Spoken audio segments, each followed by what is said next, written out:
Thinking Out Loud with Dave Palmer. Here on Morning Joy, where truth matters.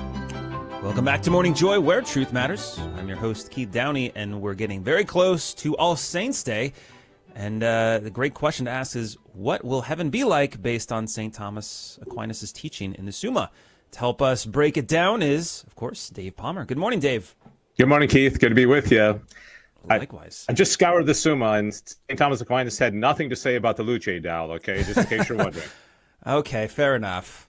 Didn't mention it once. Not once. Okay, well, that says a lot, I think.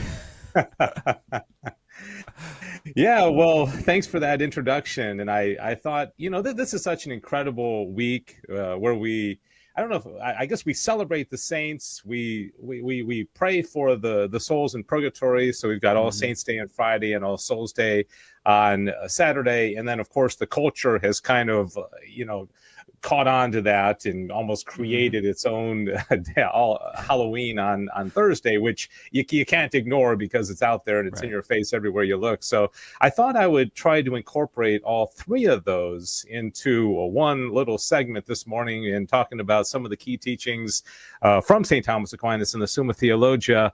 And it's really actually fascinating. It's very hopeful when you think about it. But the first thing that you have to understand, because you can't really talk about what we're talking about this week without talking about death, right?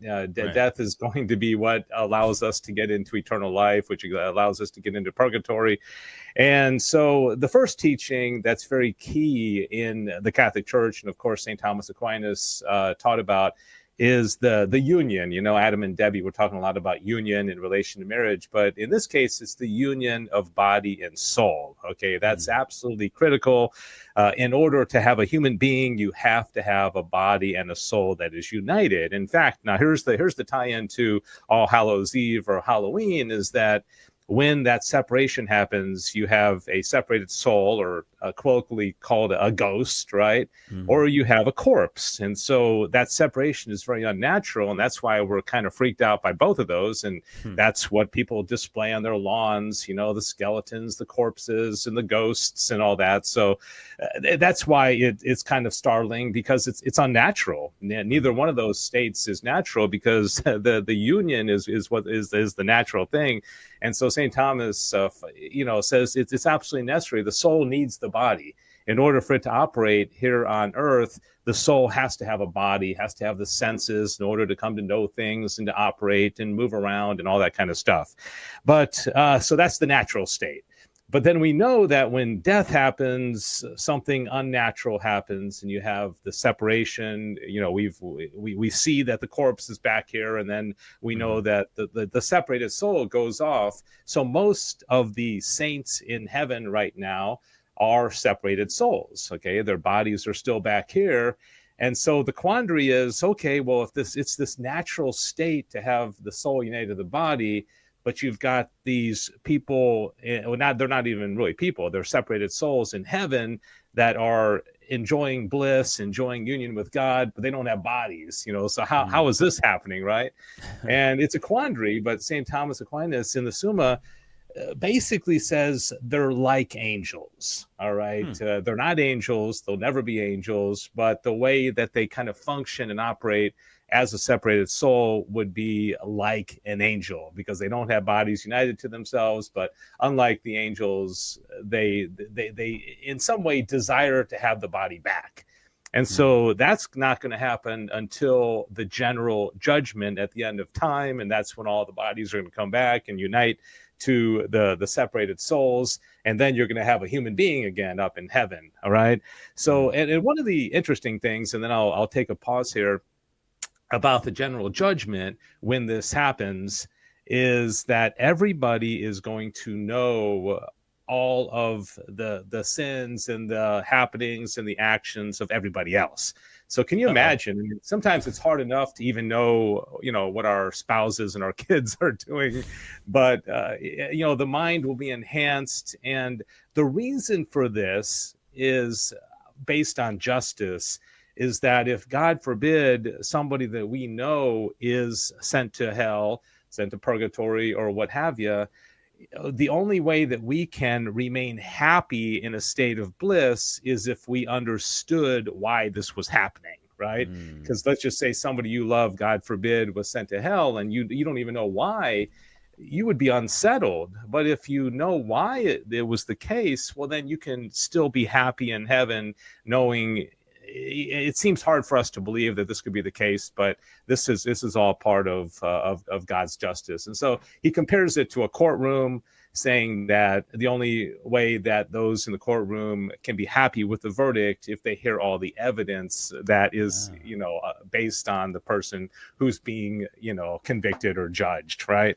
So that kind of takes us to the point of judgment, and then I'll talk in a moment about, like you introduced to this segment, about what heaven is like. And hopefully, as I describe how St. Thomas Aquinas describes heaven, it'll make everybody even more excited to get there. All right? Definitely. Yeah, it made me a little uncomfortable when you said everyone's going to know everybody's sins, but it makes sense now that it's because we all want to, like, if we're in heaven, we're going to be happy. But knowing exactly why someone maybe went to hell or purgatory will help us understand a little bit better. So that's good to know. Yeah, and there's also this question that I don't know if Thomas addresses directly about, are they only going to know those sins that haven't been confessed? Because we're always taught that after we go to confession, it's the sins are blotted out. It's almost like God doesn't remember them. And most priests will tell you, I don't even remember the sins that I absolved because, so is it only going to be the unrepented ones? Of course, nobody really knows. A lot of this is speculation. We know that we're going to be judged, but it makes sense that we would at least know why somebody is receiving the judgment that they did. Right. All right. So this is the fun, exciting part. And this is like, what will heaven be like? So we get our bodies back at the general judgment. And so now you're no longer a separated soul. You're now a union of a body and a soul again. And St. Thomas Aquinas in the Summa describes 4 states of the resurrected body that I'll go over.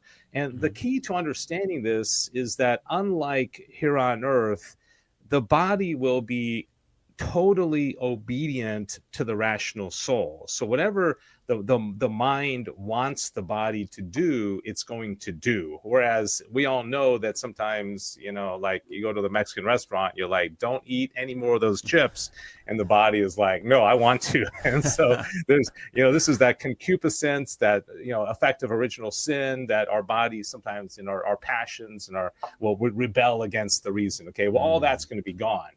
But the first state is called subtlety. And that means that physical structures will not be an object to the body. Okay. So if you remember when after Jesus died and the apostles were all in the upper room and they had the door locked because they were afraid, and all of a sudden Jesus was like, hey, how y'all doing? He was there, right?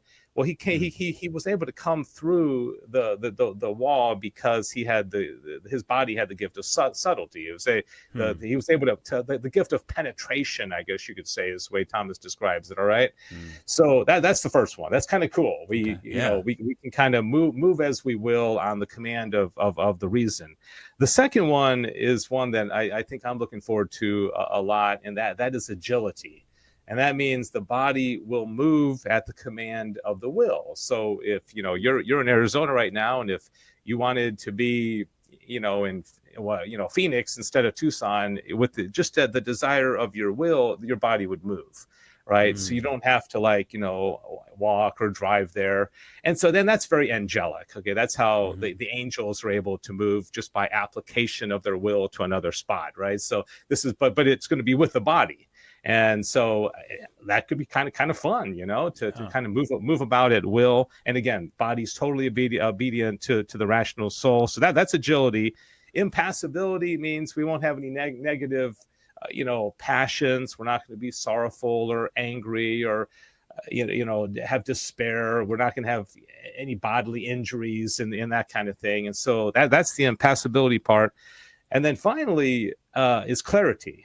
And that means there will be a glowing aspect, like when Jesus appeared to his 3 apostles at the Transfiguration, he was glowing, right? And this was a prefiguration of the state of the glorified body.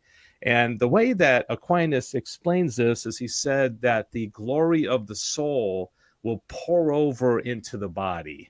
And so I also think that there will be different degrees of glowing. It's almost like lightning bugs, where some will be brighter than others depending on your state of glory. And so again, all speculation, but I think that might be the case. So you want to glow as much as possible when you get to heaven, Keith. And so those are the four states of the glorified body. The way it's going to be, it's going to move at will. It's going to be able to penetrate physicality.